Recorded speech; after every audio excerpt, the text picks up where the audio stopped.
और ब्रह्मदेव ने भगवान नारायण के साथ में मिलकर एक पर्वत को घुमाना प्रारंभ करा।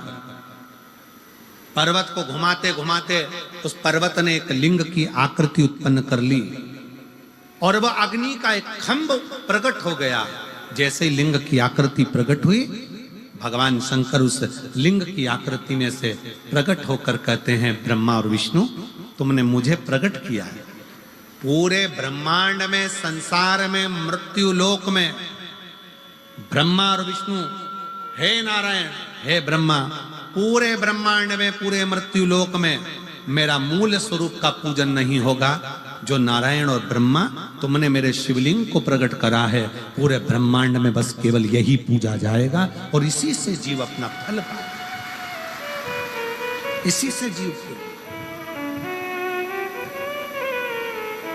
अब कई लोग गलत गलत विचारे कर लेते हैं, कई लोग गलत विचारों में पड़ जाते हैं, गलत सोच में पड़ जाते हैं। कोई कुछ कह देता है, कोई कुछ कह देता है। कोई कहता है शंकर जी पे चढ़ा हुआ जल मत पियो, कोई कहेगा बेलपत्र मत खाओ, कोई कहेगा ये मत करो। पर शिव महापुराण की कथा, गीता प्रेस गोरखपुर की लेकर आओ, अपने घर में बैठकर चैन से आराम से पढ़ो कि वो सियोर वाला महाराज कहीं झूठ तो नहीं बोल रहा। पढ़ना चाहिए। आप लोग शिव महापुराण की कथा सुनते हो तो थोड़ा अगर विश्वास है तो एक आध पढ़ो कि जितनी जितनी चीजें सियोर वाला महाराज व्यासपीठ पर बैठ के बताए कि दुर्वा का ऐसा प्रयोग करो, काली मिर्ची ऐसे चढ़ाओ, बेलपत्र ऐसे चढ़ाओ, बेलपत्र का प्रयोग ऐसे करो, इस तरह से भगवान की भक्ति करो, ये शंकर जी पे चढ़ा हुआ जल का आचमन करो, बेलपत्र को प्रसाद के रूप में पाओ। शिव महापुराण की कथा यहां तक कहती है कि केवल 33 कोटि देवता में एक देव महादेव केवल एक ऐसे हैं जिनका प्रसाद हाथ में आते से ही पाना पड़ता है, पूरी रात रखा भी नहीं जाता, देरी नहीं करी जाती।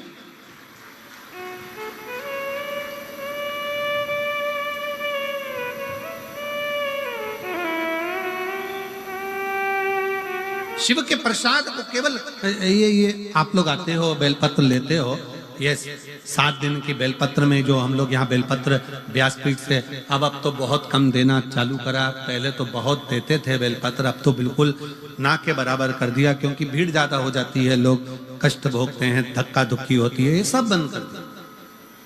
पर क्या है बेलपत्र का महत्व?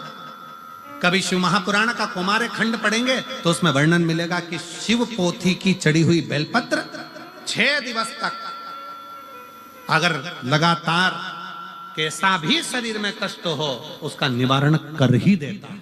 और 7वें दिन का बेलपत्र लक्ष्मी की वृद्धि करने वाला होता है, इसलिए उसको संभाल कर रखा जाता है। ये बेलपत्र की महत्वता, इसको रात भर रखते ही नहीं है, इसको तो पा लिया जाता है,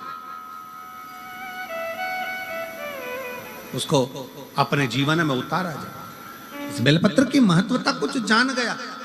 आए कल हमारे गोविंद जी कह रहे थे, कुछ लोग पैदल चलकर शायद 50 किलोमीटर दूर से आए हुए हैं। कहाँ बैठे हैं वो लोग? कहीं बैठे हैं? आ जाओ एक बार, आ जाओ आ जाओ आ जाओ। कहाँ से आए हैं लोग गोविंद जी? हैदराबाद, अहमदाबाद, अच्छा अच्छा। वहां से 50 किलोमीटर दूर से बाबा की ध्वजा लेकर भगवान शंकर की कथा श्रवण करने के लिए पैदल पैदल चलकर आए हैं। एक बार जोरदार ताली बजाओ इनके लिए। साधु था। 50 किलोमीटर दूर से पैदल पैदल चलते हुए शिव नाम लेते लेते, भगवान का उच्चारण करते करते, शिव तत्व को धारण करते करते यहाँ पहुंचे। कितना विश्वास। और कई लोग ऐसे भी होंगे सिरसा के जो अपना घर नजदीक में होने के बाद भी देवाधिदेव महादेव की शरणागति में नहीं पहुंच पाते होंगे, पर बाबा उसी को बुलाता है कुबेर भंडारी, मेरा कुबेरेश्वर महादेव। शिव महापुराण में उसी को बुलाएगा जिसकी झोली उसको 3 महीने में भरना होगी, नहीं तो वो दरवाजे तक भी नहीं बुलाएगा ही उसी को जिसको देना।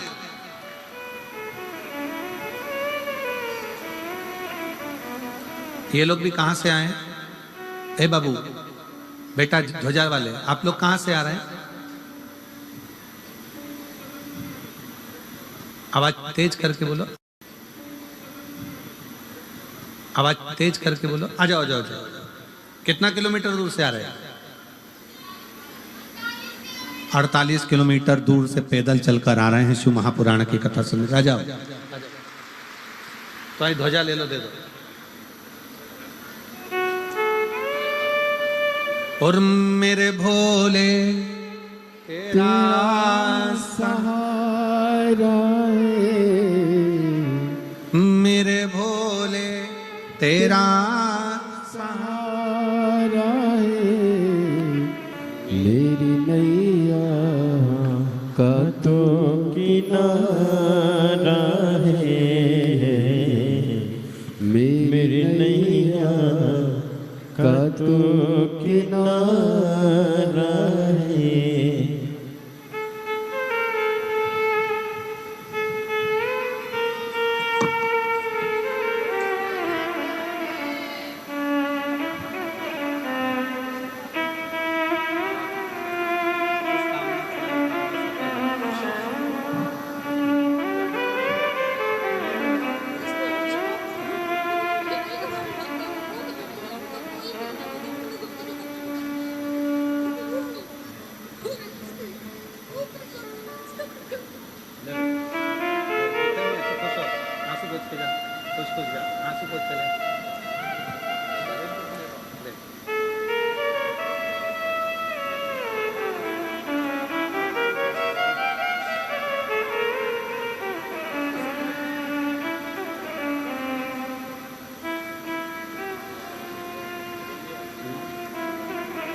अड़तालीस किलोमीटर से आप पैदल आ रहे हैं। कौन सा बनमंडोरी से पैदल चलकर आप लोग पहुंचे हैं। एक बार जोरदार ताली बजाइए।